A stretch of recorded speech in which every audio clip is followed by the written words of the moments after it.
I was driving home the other day and the set of poles, like these little short white, like proper poles that were built into the ground in the center of the street, in the center part. What is this? I don't know what the center part is called. The word has slipped my mind. There's a word for that. Anyway, they were kind of in the street, so I kind of felt like I had to go into the other lane a little bit to avoid them.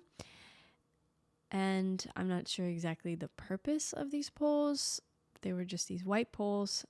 And immediately I thought, oh, I have to get over. Otherwise it's, my fault if I get hit by them, or if I hit them, I should say. And then I thought about it a little bit further and I thought, would it really be my fault? Considering how this is constructed, how it's built, it's not really a very good idea, I thought, at least. I guess you could argue the purpose of these poles and maybe they were there for a reason and yada yada yada. But it got me thinking about how often we blame ourselves for things that are really not our fault at all. I think I've always done this throughout my life. I have so many memories of showing up to events or like I don't know, just like random things where I had to show up in a new place, find parking somewhere in a parking structure. And then I was thinking in my own head how I had such a hard time finding parking. This parking garage that I was going to go to was closed, this and that. And I get up there and then I hear people talk about the same thing and I realize, yeah, it wasn't just me. Like sometimes we feel so alone in our problems and we think, yeah, I have to get to work on time. I have to find parking. I have to do this and this and this. And then we forget that like every other person out there is doing the exact same thing. And we're not so alone with our problems. We're not so alone with the things that we have to deal with. And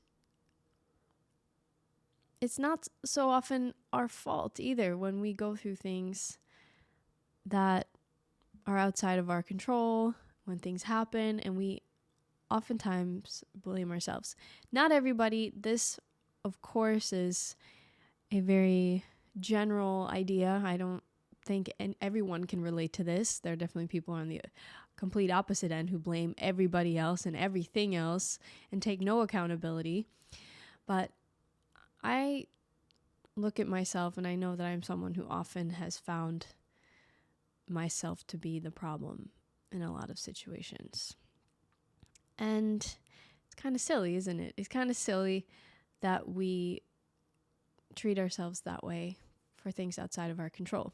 I know people, like for example, I knew this guy who told me he was late for this job. He was supposed to show up probably for I think it was like a construction job. He was working for his uncle. And he told him, hey, I was late. My alarm didn't go off. And his uncle got really mad at him. It was like, you gotta, that's not a good excuse, you gotta take care of that. And, my friend, he's like, well, it wasn't my fault. The alarm didn't go off. So what's the point of yelling at me? I don't think he said this to his uncle, but he was thinking it in his head. And as he's telling the story to me, I felt a little conflicted. I was like, I mean, you have a point, I guess, right? It wasn't your fault that the alarm didn't go off, but it was still on you and your responsibility to get there on time, right? So I think it's one of those things in life, like everything else, you have to kind of find a balance between blaming yourself or I guess taking accountability is probably a better way to put it, and letting things go and understand that you can't control everything. And a lot of the times when we beat ourselves up for things that are not our fault, it doesn't get us anywhere. It's such a useless way of thinking, especially when we sit around and we blame ourselves for the past, for things that have happened that you can't do anything about anymore, right? The past is the past. But what we can do is we can learn from it, and we can look at each example of these things that happen to us, and we can say, okay, well, what can I learn from this? What can I take from this experience? What is it? What role did I play? Could I have done something differently? Because I find myself in a lot of situations, especially while driving, where I'm kind of like, I don't really know. Like in the moment, you feel like I'm right when you're driving. We all drive with our emotions. That's the problem. Most people drive emotionally. They don't drive logically. Oh, it's a green light. I got to rush through this green light, even though the next light up ahead is red. And then you have to slam on your brakes. It's like, you gotta drive with a little foresight, like, oh, what's gonna happen next, not just what's happening right here, right now. It's like you got to think ahead a little bit. So I think about this a lot when I'm driving, because sometimes when I have to pull out of certain buildings and it's hard to see because there's cars parked, when you live in the city, there's like cars parked on every street, and I can't really see properly. And sometimes I feel like I have to almost not chance it. Of course I'm looking, but sometimes people come down the street way faster than they should. And in my head, I'm like, okay, well, they were speeding. If they had hit me, I'm like, would that really have been my fault? Because I drive with the law in mind. I'm very much like, what's the law? What's the right thing to do? I try to be nice, let people in. Most people don't do that when they drive. People are such assholes. Like, they'll be rushing up to a red light. And I'm like, you couldn't have let me in. You're going to a red light. So annoying. Anyway, driving in LA is just, it's a whole adventure in and of itself. But yeah, I often find myself in these situations where I'm driving and someone does something. Like I was trying to pull into this building, right? And I'm trying to make a left turn, and I'm holding up this whole row of cars behind me because it's a one lane. There's no way to go around. Sometimes there is, but there's parked cars on the side of the street. So I'm trying to turn left, and there's this whole row of cars, and there's a red light. So I'm trying to get in between, and I'm just sitting there like, none of you are going to let me in. Like there was a little space if one of the cars had moved up, right? And then finally the one car starts to move up enough for me to cut through and turn left. And then this Tesla, it's always the Teslas, man. Why is it always the Teslas? I don't know. Tesla drivers are the worst. Every time there's something, I'm like, yeah, of course it was a Tesla. So this Tesla that's behind I'm trying to describe this for people who are just listening without visuals, but so I'm trying to turn left. There's a car like in front of where the gap of where I would turn and behind. And then there's a Tesla. The Tesla's behind the car, behind the gap, if that makes sense. I don't know. And the Tesla decides to pull out and go, which was the dumbest and most illegal decision that the Tesla driver could have made. And they just go around and cut off my ability to turn left. And at this point, I'm holding up a whole row of cars. It's not just about me, right? It's not just about me getting to where I want to go. I'm pretty patient. I can wait, but I don't want to hold up this whole row of people. And the lady driving who was wanting to go, at this point she just randomly decided, now I want to go. She starts throwing her hands in the air, and she's so you can tell she's visibly really angry, pissed off. And she's just like, in her anger, she's still like, go ahead, go. She's gesturing to me like, just go. And I looked at her and I was like, calm down. This is literally what I did to her. I was like, relax. It's not that serious. Because I'm like, this woman's going crazy, which she probably found to be very patronizing. But I was just like, chill, lady. It's not the end of the world. You letting me go is going to get you home half a second slower. That's all that is. It's really not that serious. But I think about that, how emotional people get. They get so worked up when they're driving, especially when they're driving and people are trying to get home. Half the time they're not even in a rush. They're just so either used to driving in a rush, or they just have no patience. They just got to get somewhere else. They don't want to be in traffic. And I get it. Who wants to be in traffic? It sucks. But we have to learn to be comfortable in uncomfortable situations, right? Because we are going to be in uncomfortable situations for as long as we're alive, right? You can't avoid it. You have to go do your errands. You have to wait in lines. You have to deal with people you don't want to deal with. And how do you avoid that? unless you go live on an island somewhere. Maybe that works. There's definitely a balance between, again, reiterating here, blaming yourself and not blaming yourself. When should you take accountability? When should you look at a situation and go, maybe I shouldn't have done that? Because I always look at myself too, and I go, I have emotional moments. I'm only human. I'm not perfect. I'm not sitting here to preach to people. Look at me. I'm perfect, so you should do what I do. I'm just as flawed as every other person on earth. I'm just as dumb as other people can be, and I'm just as,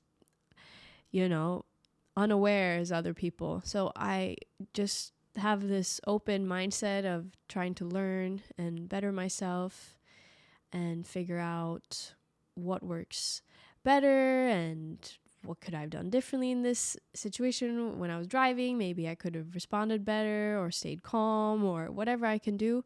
I always take that time to look at myself, take accountability, and figure out when should I improve and when should I just accept what is, let go of that control, and move on. I remember when I was a little kid and I was in the ladies' room, I don't know, probably at some restaurant, and I was with my grandma, and I had my hands underneath the hand dryer after I'd washed my hands. And I have this vivid memory of just standing there, right? Not moving my hands, just standing still. And my grandma has all these little tips and tricks. She's very smart, but she will say things like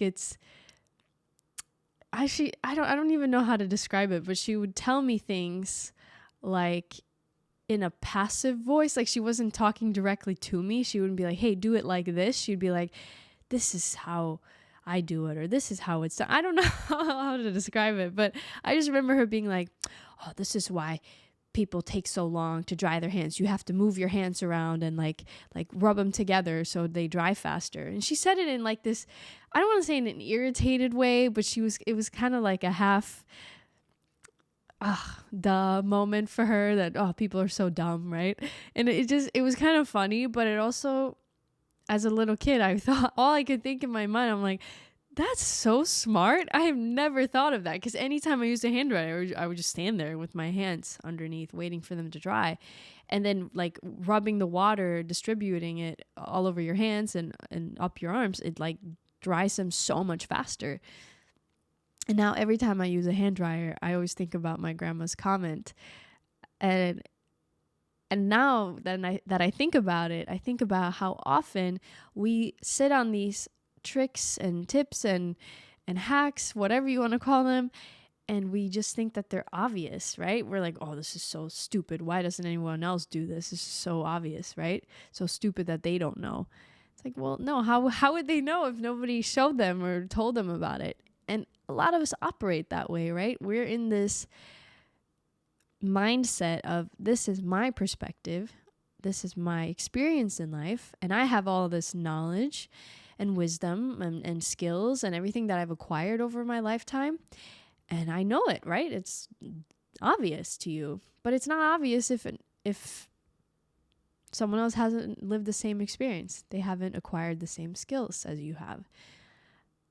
We run into a lot of problems this way because we operate on this thinking that, well, they know. They already know, or I shouldn't say anything. And we miss so many opportunities to help people, give them a better way of doing things, suggesting things. Or, I mean, that's really the whole reason I created this podcast, was to open that conversation, to talk about, hey, here's my experience in life. Might not work for you. You might not like it.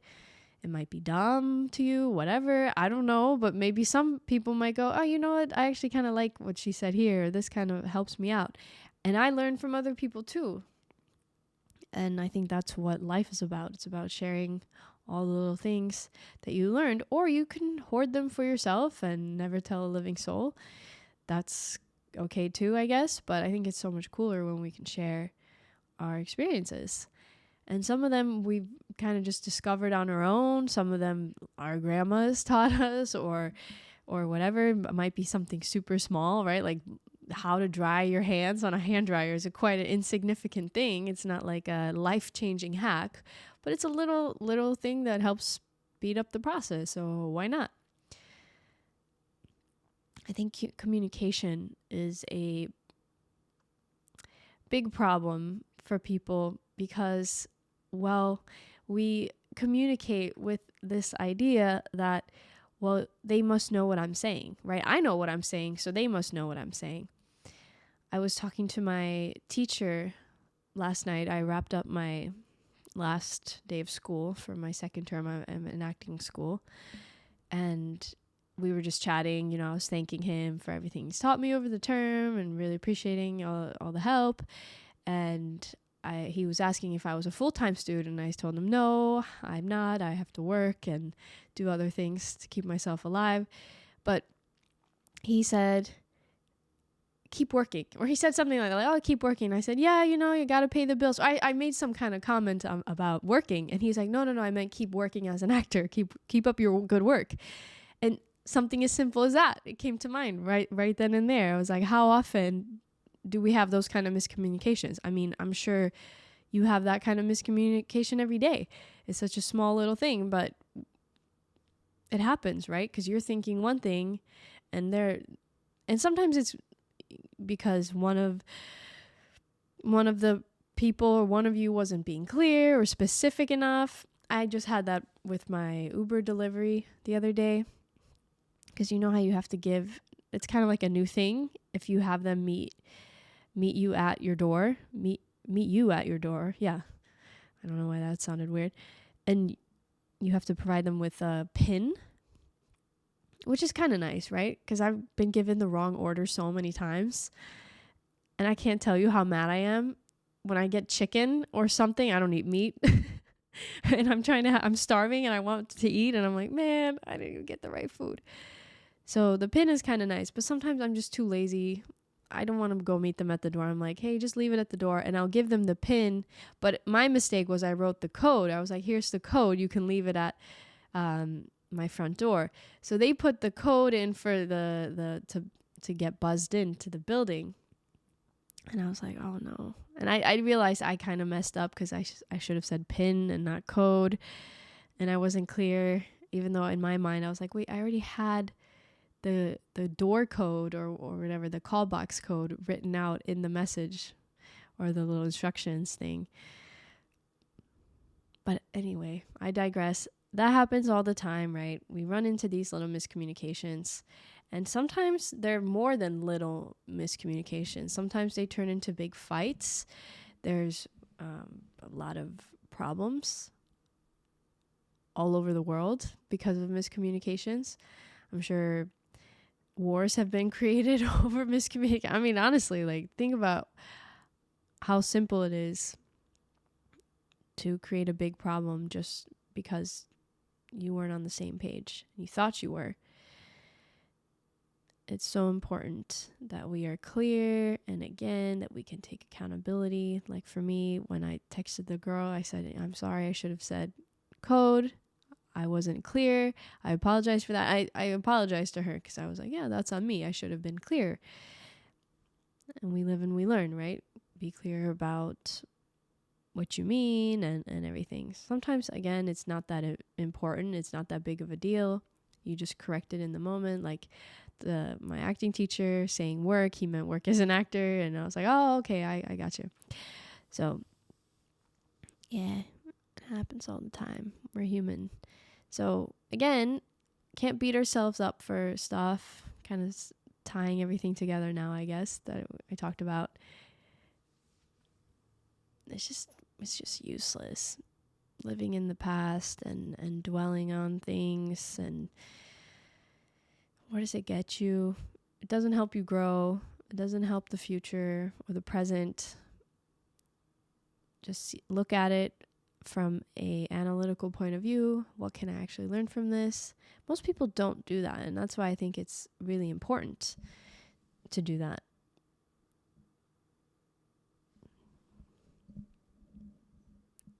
Doesn't take that much time either, just to look back, even just from the day's event. Oh, what could I have done differently today? How could I have restructured my day to be more productive or in alignment with what I wanted to do? What could I have tweaked, changed? And sometimes, man, it's just about letting it go. Like maybe you had a slow day, you're being hard on yourself because you didn't get a lot done, but then look at what your life currently looks like, you know? Are you overwhelmed and swamped and just trying to get by? Maybe you have little kids, or you just started a new job, whatever you're going through. Sometimes you just got to let things go and say, you know what, I'm doing the best I can right now. I don't have it all together, but at least I'm moving forward. I'm getting up every day. I'm putting in the best I can. Maybe the best you can one day is only 60% because you only have 60% to give, you know? Then give that full 60%. We can't be perfect, and we can't expect ourselves to be perfect. We're humans. We're flawed by nature. We're not robots. Maybe one day we'll be able to replace all these limitations that we have, and we'll be able to operate on no sleep. And I actually have this idea. It's not like I want to create this, but I have this idea that this is what the future will be. That eating will just be like a little pill or like a little bite of something, and it's like a ball of nutrients and vitamin, like everything that you need for the day based on your weight and your gender, your height, all those things. Everything, it's like a compressed little pill or ball of all the nutrients and foods and everything that you need. And then you just eat one of those a day. How convenient would that be? You know, for people on the run and whatever who don't want to waste time eating. I don't think eating will ever go away because it's so deeply connected to our cultures and our ways of life. It connects us in so many ways, right? In social gatherings, food is so important to people.